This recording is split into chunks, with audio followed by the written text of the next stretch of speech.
Welcome back to Her Career, Her Way, a podcast all about inspiring ambitious individuals by giving them strategies, tools, and having honest conversations to help you navigate your chaotic journey of building one's career in their 20s. And as a 20-something-year-old, I definitely empathize. I know it is very challenging sometimes, especially right now in this economy and landscape. And yeah, it's just figuring out honestly who you are, and that is difficult.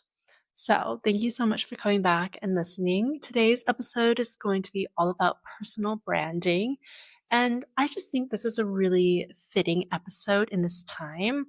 We're in the new year right now, 2026, and we've gotten into it a little bit. It's kind of mid-January. And I just feel like this is when it can become a little bit overwhelming. Maybe our hype over our new ambitions, our goals have become a little bit too much. We're failing to stay consistent and things like that. And I understand that can be difficult. And I'm taking a lot of marketing courses over my degree as a business student. And something that I learned about was personal branding and brand management for more so companies. But I also think it can be really tied into us as humans. I mean, personal branding and branding in general is all about communicating who you are, who your values are, so that every single thing that you do in a business, your objectives, your strategy, your mission is tied to that and aligned to it, so that it doesn't feel like you're doing too many things at once or you're juggling too many products and things like that. Or when you expand and it's misaligned to what your brand actually is, and then it confuses the audience members. Personal branding really helps to establish that clarity, which I feel like in your 20s is really difficult to pinpoint. And how I talked about in the last episode about why uncertainty can actually be leveraged to your advantage by experimenting and being curious. And I still think that's really important because that can identify who you are, your strengths and your hobbies and interests and things like that. But I also think having a little bit of clarity around who you are as a person and what you value is also really important because that helps you become more aligned towards what you're doing. So I think for this episode, personal branding is going to be all about not becoming someone new in the new year, which I think is a very easy tendency to do. You know, you think new year, new me. But no, what personal branding is, it's establishing who you are as a person. It's identifying patterns and strengths and values that are already inherently you and core to who you are as a person. And everything else, like career, style, communication, should support that identity in a sense. And in your 20s, I know it's so easy to feel behind, scattered, and unsure on how to sell yourself in a way. I mean, we advertise ourselves every single day, and it's amazing. We signal to people who we are, what we do, and we use those as reference points for other people too. I mean, that's why first impressions are such a huge thing, and I'm going to get into that more later. And sometimes, for me at least, I find it hard to articulate my strengths in interviews at some points. And those are really fundamental skills that you need when you're building your career, and also just to know about yourself, because having your strengths and knowing what they are can help instill that confidence in yourself too.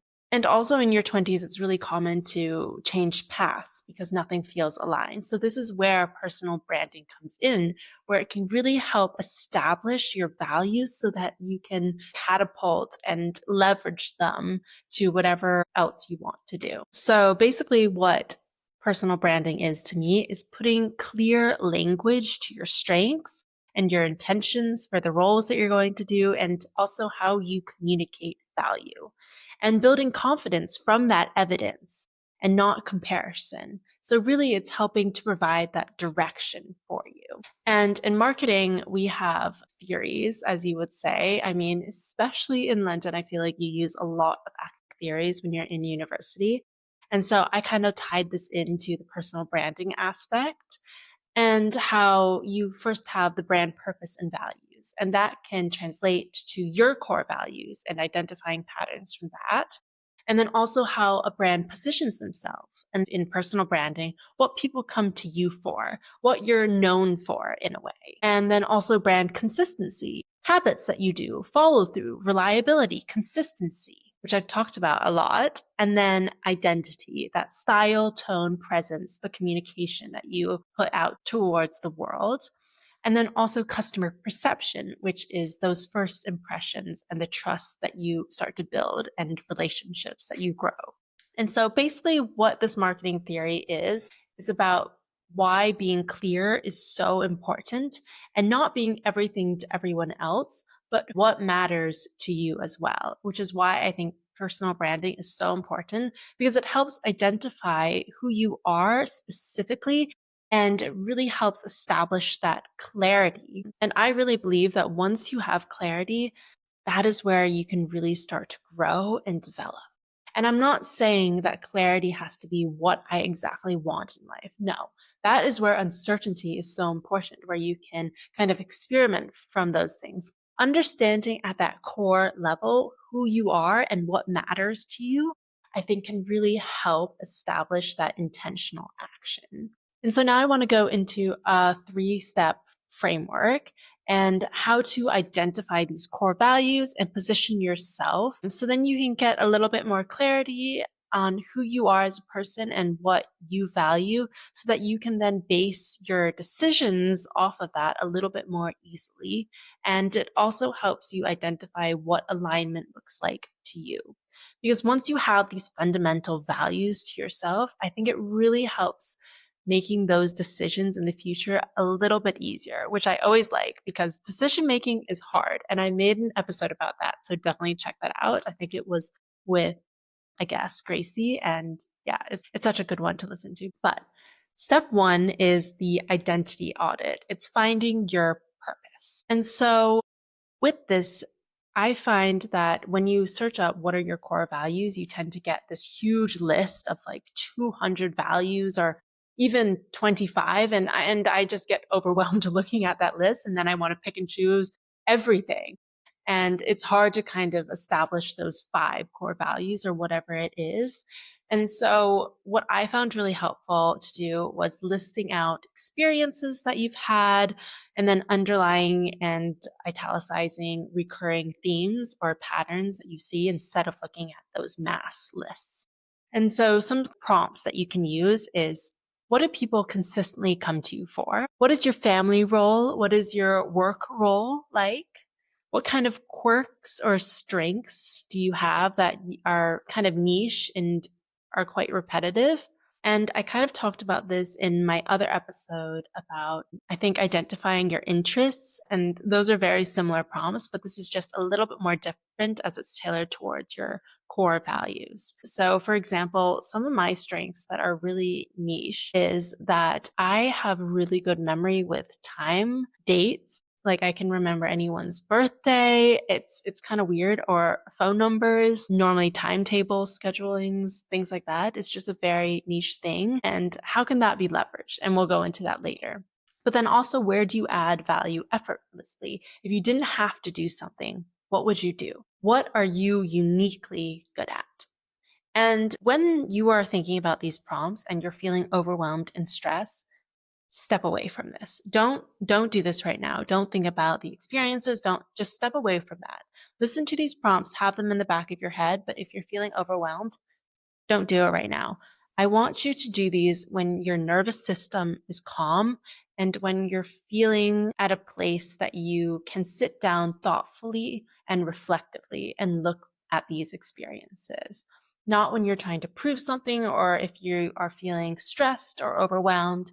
This won't really help you. I feel like you'll get overwhelmed by doing this even more. So I want you to do these exercises and this framework when you're in a calm, reflective space and that you're feeling more open and curious about who you are, because that is where you can come from a place of like, this is who I am, not this is who I have to be. And I think that's really important to understand. So, some of my examples with this, in that I've identified for my core values, which might be helpful to you guys, is I started creating a list of experiences, like I said, and I identified 5 core values. values. And so some of my core values are empathy. And why writing these experiences are so much more helpful than just looking at a list and trying to curate it from there is because I think everybody has a unique definition on what these values are and how you express them. And so for me, what it looks like as an example is listening first and naming what somebody is struggling with, and then translating that emotional uncertainty or whatever it is into clarity. Hence why I really love doing these podcasts is because I have really great discussions with people, or I listen to podcasts, episodes, I read books, whatever it is. And I really try to understand what that author or a person is coming from and what they are saying, and then trying to name what it is, that pain point, and applying it where I see fit, where it resonates for me, where it resonates for you guys that are struggling in your 20s, and how to use tools that I can find online or from my own experiences to help navigate that and translate it into an actionable step that you can go from there and grow. Because I'm all for learning and development, if that isn't clear enough. And so that's what empathy really looks like for me, is taking in information, really understanding what it is for me, for other people as well, and then acting on it. And sometimes the best thing that you can do for somebody is listen to them and not always advise them on things like that. And then second core value is consistency. And my definition of this is that I build trust with myself and others through repeated follow through and not bursts of motivation or things like that.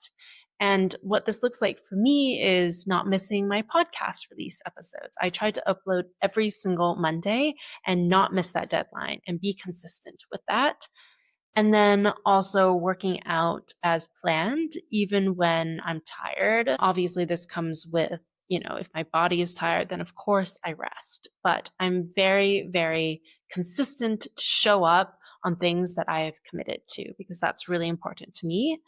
And also being reliable to my friends if they need me for something, making sure that I am there for them in a consistent manner so that they can lean on me and depend on me because I know that they will equally do that if I need them as well. So that's what consistency looks like to me. And then a third one is order, structure, and reliability.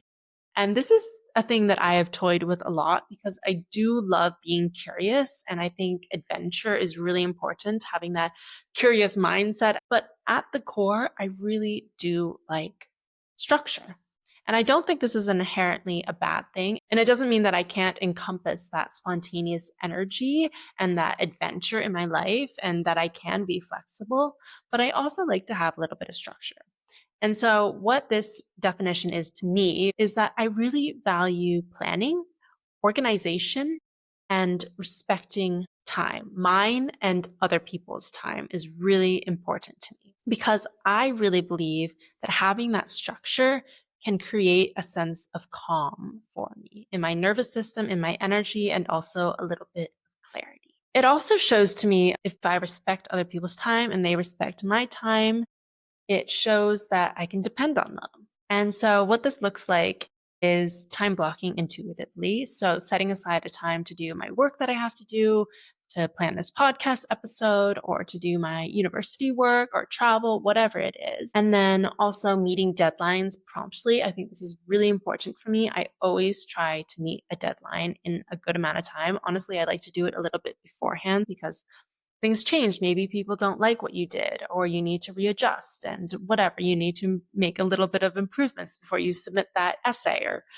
whatever it is. I think it's really important to allow a little bit of buffer time before that deadline. And that's where I feel like I've shined in a lot of group work is really being so clear on what the deadline is and communicating that to other people so that we can hit those deadlines and that we can allocate those tasks efficiently. And I'm also really unsettled by last minute changes or cancellations. And this is something that I've worked on a lot and still working on, to be honest. But what I've realized is that it's inevitable that things don't happen all the time. I'm late sometimes. It's, things happen, life happens, and that's completely okay.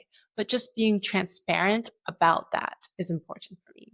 So this is what structure and order looks like. And see, this is why I think it's so important to identify your experiences and find values from that, because everybody has a different definition of what order looks like. You could have a completely different definition of what it is. And then my fourth one is connection. And I really believe that growth happens through honest communication, learning about other people's culture, perspectives, experiences. I think that's how lasting long-term relationships are built. And also community is really important to me. I love one-on-one conversations with people because that's where I feel like I can go into a deep conversation and it's not shallow. I really, really don't like shallow conversations. I really like to understand a person. I like to stay in touch with people. I really try my best to stay in touch with friends that are kind of across the pond or whatever. Being an international student, I've had a lot of long distance relationships like that. And I really don't like ghosting people. Now I do understand about boundaries and we can get into that later, but I really value my friendships and I try my best to stay in contact. I love to host dinners and connect people through that. I love coffee chatting, just hearing about other people's experiences. I think that's where you can get a lot of learning. It's a good accessible way to understand somebody's journey and how that resonates with you. And it also teaches you so many things. I mean, there's so many skills and events and conflict situations that I've learned on how to deal with just through coffee chatting. It is such a powerful tool. And then also, I really value direct feedback. I like when people tell me what I can work on. It's hard. I could make a whole other episode about criticism and how to really utilize it and not let it affect your ego, because I have done that in the past. It is really hard for me sometimes to receive feedback, but I do value it because at the core of who I am, I really want to learn from it and grow from there. And then also creating spaces where people can feel seen and heard is really important to me. I honestly feel like connection is all about communication. So, yeah. And then my last core value that I've identified is ambition. And my definition is that I pursue meaningful growth and leadership intentionally by listening, synthesizing, and then taking action, even when it's a little bit uncomfortable. And this is a little bit hand in hand with the first one of empathy, but it's a little bit different. And I've always pictured myself and seen myself as a quiet leader, which is something I think that is a little bit unique because normally what I think of as a leader is somebody that steps up and states what they say, states what they feel, states where this thing is headed or inspires other people. And I think that's all true, but I think where my core strength in leadership lies is listening and really trying to hear others' perspectives. And so that's what I kind of mean by quiet leadership. And then the ambitious part of this, I just go for it. And that doesn't mean that I'm not scared and that I have doubts and things stop me and I maybe procrastinate a little bit.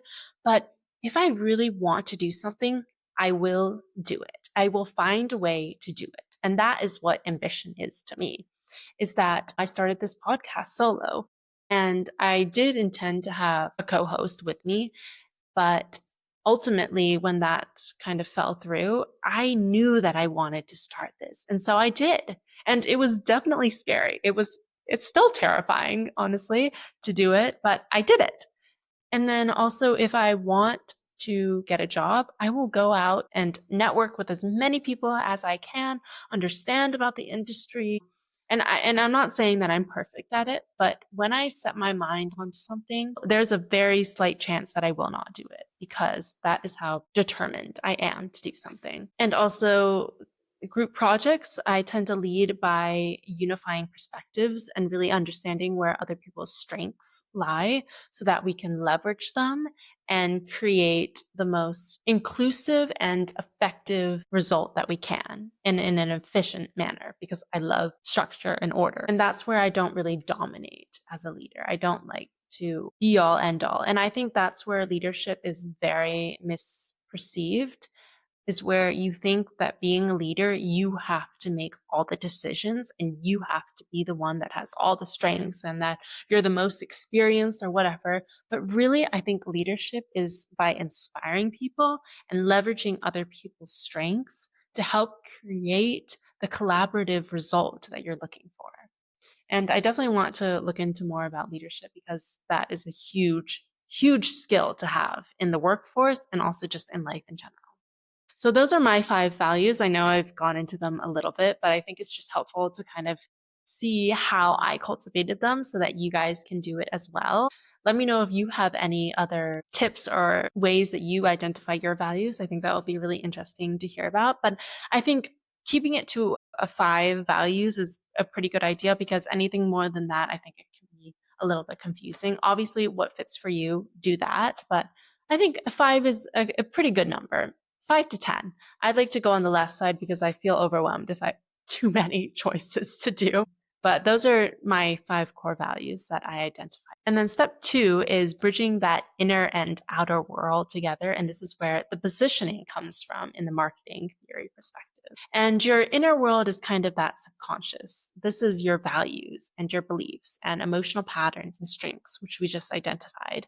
And the outer world is that conscious, how you are communicating these, your style, your tone, your habits, your career decisions. And something that I think is really important to note here is this psychological theory, which I might have stated before, but is cognitive dissonance. And this is the misalignment between those values and actions, so that inner and outer world. And this can lead to discomfort, it can lead to self doubt. So, having alignment is so important because it builds that confidence without forcing it. And ultimately, when you have cognitive dissonance, you are trying to bridge that gap all the time. And that can be really, really tiresome. That's why I feel like it's really important to establish these inner values and these core values on who you are so that then when you show up to the world, it'll feel just easy and you can do it without thinking because you have that clarity and understanding. And I think it also helps reduce that overwhelming decision making feelings and tendencies as well. So, yeah, and I also feel like it helps lessen that peer pressure because you inherently know who you are and what matters to you, and that's how you can show up. And then step 3 is about that outer world, that style, presence, and how you communicate yourself. This is the advertising bit. And I think this is really important and it's about that perception that you give off towards the world and also your identity. People base a lot of their perceptions on the first impression. We all judge people off of the first impression. And that doesn't mean that just because if you have a bad first impression that you'll be seen as that person forever in somebody's minds. I mean, I definitely feel like, yes, people have mistakes, people have bad days, things come up in life, whatever, but first impressions are important. And it's kind of hard to get around that, especially in your career. I mean, your interview is so important for building that impression because of the halo effect in psychology, which was defined by Thorndike. I hope I'm pronouncing that correctly, but it's people form global impressions really quickly and then they look for evidence to confirm it. So if you're late to a meeting, that forms an impression that you're tardy and that you don't value people's time, you're maybe a little bit disorganized. And then they look for evidence like that throughout the process. So maybe if you are consistently late, then they confirm it. Or if maybe you said, oh, I forgot to do something, they confirm that with being tardy again. And then it has this whole effect that now you are just a late person. And that can be really harming towards your kind of perception on who you are, especially in the workforce, because I think deadlines obviously in some industries are really important. I think being really cognizant of your first impressions and how people perceive you, because that signals to them who you are. And if that is misaligned, and let's say that you are a timely person, but then you just showed up late to that first meeting, they can have that misconceived perception of you, who you aren't really. So I think first impressions are really important. And I hope that made sense. Not saying that you have to fake who you are for somebody else. That's not what I'm saying at all. I'm saying that it's really important to make sure that you're communicating your values effectively and that you're signaling to people the things that actually matter to you, that you frame yourself how you want to be seen. That's what I'm saying. How you communicate yourself, because miscommunication is so easy to do. I'm not saying that this signal of you has to be aesthetic, and I'm not saying that style should replace your substance, but more so amplify it. And first impressions don't define you, but they do open and close doors for you. So, some of my examples with this style, tone, and communication are, if we are looking at just your aesthetic wise, which as somebody who really enjoys fashion is something that I do tend to look at. And I'm not saying this is for everyone. I'm just giving examples about how I kind of communicate my values and things like that. And so I would say that my style in terms of fashion sense is pretty minimal, simple, chic, and put together. And what I hope to signal is that I am consistent, structured, reliable. I also feel like if I feel confident in what I'm wearing, I present that outwardly. And this is definitely tied into fashion psychology. I can't remember what the term is right now, but there was a study where people put on lab coats performed better in their labs and their roles, whereas people that didn't put on the white coats didn't do as well because of that notion of having that lab coat really help to bridge that identity as that you are a doctor or you are a scientist or whatever it was, and then they could perform better. So I really do feel like clothes have an impact on how you behave and how you feel. And I could definitely get into that if that's something of interest. But yeah, that's how I kind of signal those values. And then also listening more than speaking in my communication aspect, which I think helps to express empathy, leadership, as well as a little bit of safety for other people. Also, having research backed insights, I think, build that credibility lens and also trust for other people that I have taken in other people's perspectives and I'm not just solely relying on my own. And I think that calming voice can help people feel a little bit more settled and connected. So, this is what I mean by signaling style and tone and communication. And personal brand communication is present, whether you name it or not. And I just wanted to touch a little bit on the signaling theory that I have kind of brought up a little bit, but I just wanted to state it. And this is by Spence. And this is where humans signal value constantly. And this bridges the information gap between the signalers, so the senders, what I'm doing, and the receivers who are receiving this information. And if you don't signal, then you don't attract. And this can be seen through an evolutionary perspective. The male peacocks, if they don't have that extravagant feathers or whatever, they won't attract their mate. And this is really particularly important with that information asymmetry, which can happen commonly in the workforce, especially in interviews like that, where you are stating your strengths, but if you don't signal it effectively, then the hirer won't pick up on that and they might miss those strengths that are so important for that role or for hiring you. And so, for example, signaling having a degree, you can't really fake that. So, having that signals to them that you are educated. And I'm not saying you have to have a degree, especially now with so many different trajectories and pathways to getting a job, but I'm just saying that's one example of how important signaling is. And also this can be used in networking, having stories and experiences and hobbies and interests that can signal that you have experience. But I just wanted to touch a little bit on why signaling is so important from a theoretical, empirical evidence standpoint. And so that's kind of my 3-step framework of this, is where first identifying your purpose in life, those core values through your experiences, and then identifying the values and definitions from there. And then step 2 is bridging that inner and outer world, having those core values and how you want to show up. And then step 3 is identifying what your style, tone, and communication is and what inherently that is to you. And once you have this 3-step framework, that is where you can build that personal brand and that you can state your mission, your purpose, or whatever. And with this, I just wanted to mention something, is that this can all change. Your values And your branding should evolve as you evolve. And as humans, we evolve constantly. Just because these are my core values now doesn't mean that maybe one or two won't change in the future. Or just because this is how I like to communicate right now, this is how I like to dress, this is how I like to present myself, doesn't mean that can't change in the years down the line.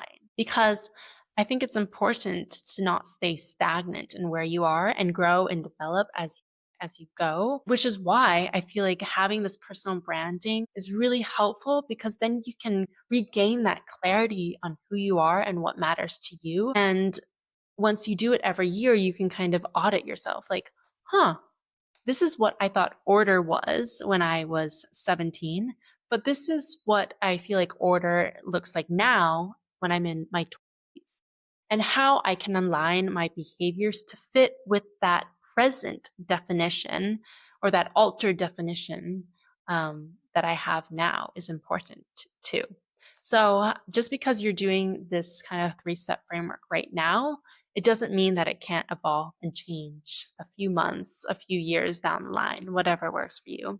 Which is why I feel like personal branding is so significant and impactful and much more than kind of just shallow New Year's resolutions, because it's really getting to the core of who you are and what matters to you so that you can then have that aligned intentional action to feed off of that.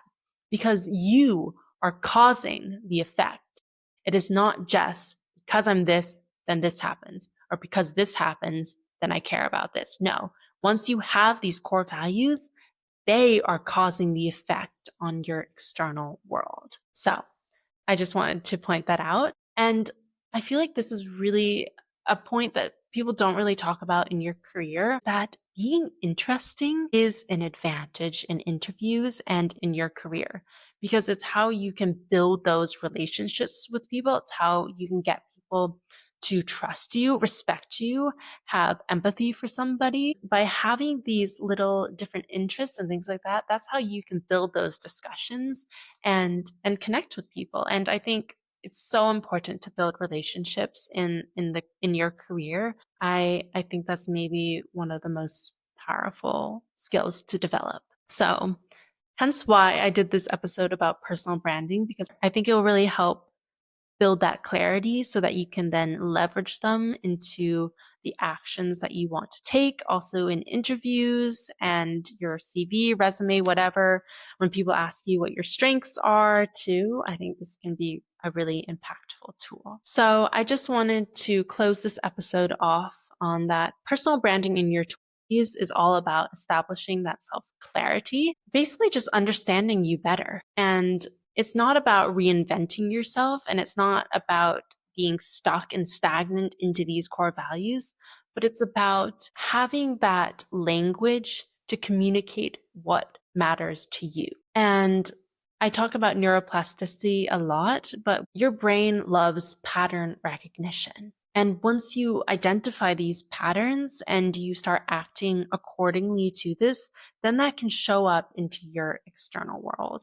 And it creates that thicker myelin coating on your neurons, which leads to faster neural circuits, which makes those little things that you do and you show up for a lot easier over time, and it feels effortless. And when your brain detects these patterns, it connects them with memories that you have or experiences or things that you've heard about. And then your brain trusts you more in a way, and you trust you more. And that's where I feel like then your nervous system can come out of a place of calm and intentionality too.